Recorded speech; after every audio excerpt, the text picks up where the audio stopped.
وبالحق أنزلناه وبالحق نزل. بسم اللہ الرحمن الرحیم. الحمد للہ والصلاة علی اہلہا اما بعد. آج کے نوجوانوں کا حال یہ ہے کہ پہلے ہی دن سے حاکم بن جاتے ہیں، چاہتے کہ میرا ایک رعب بیوی پر پڑے، بیوی کے گھر والوں پر پڑے.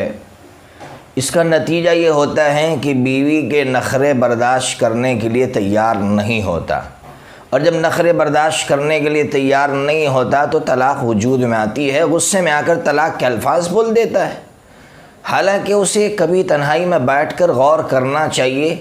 ہمارے لیے خوش نصیبی ہے ہماری کہ حضرت سیدنا عمر فاروق رضی اللہ تعالیٰ عنہ جیسا شخص جو امیر المؤمنین اور بارعب شخصیت، ایک مرتبہ مدینہ منورہ میں ایک صاحب کے گھر میں آپس میں میاں بیوی میں کچھ جھگڑا ہوا، میاں بیوی میں کچھ آپس میں بول چال ہوئی، تو وہ صاحب امیر المؤمنین کے پاس اپنا مسئلہ لے کر آئے کہ مسئلے کا حل وہاں ملے گا. جب وہاں پہنچے دستک دینا چاہیے تو اب اندر سے آواز آ رہی تھی بیوی کے برسنے کی. کس پر برس رہی تھی؟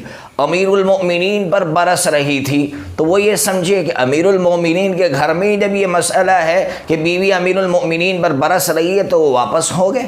جب واپس ہو گئے تو امیر المؤمنین کو یعنی حضرت عمر فاروق رضی اللہ تعالیٰ عنہ کو احساس ہوا کہ شاید کوئی آیا تھا. حضرت عمر فاروق رضی اللہ تعالیٰ عنہ دوڑ کر ان کو روک کر پوچھا کیا بات ہے، کیوں واپس چلے گئے؟ تو کہا حضرت جس مسئلے کے حل کے لیے آپ کے پاس آیا تھا اسی مسئلے میں آپ گھرے ہوئے ہیں، تو اس مسئلے کا حل آپ سے کیسے مل سکتا ہے؟ حضرت عمر فاروق رضی اللہ تعالیٰ عنہ سمجھ گئے. کتنا پیارا جواب دیا. حضرت نے فرمایا ارے بھائی، یہ جو میری بیوی ہے وہ میرے کپڑے دھوتی ہے، 24 گھنٹہ میرے بچوں کو سنبھالتی ہے، میرے لیے کھانا بناتی ہے، اس لیے اگر غصے میں آ کر کچھ ایسے کلمات بول دیتی ہیں جو مجھے پسند نہیں ہے تو مجھے برداشت کرنا چاہیے.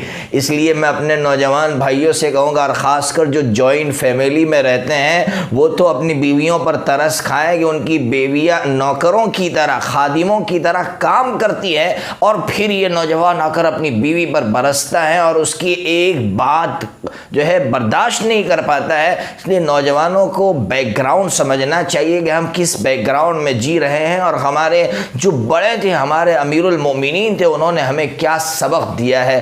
اللہ تبارک و تعالی نوجوانوں کو صحیح سمجھ عطا فرمائے.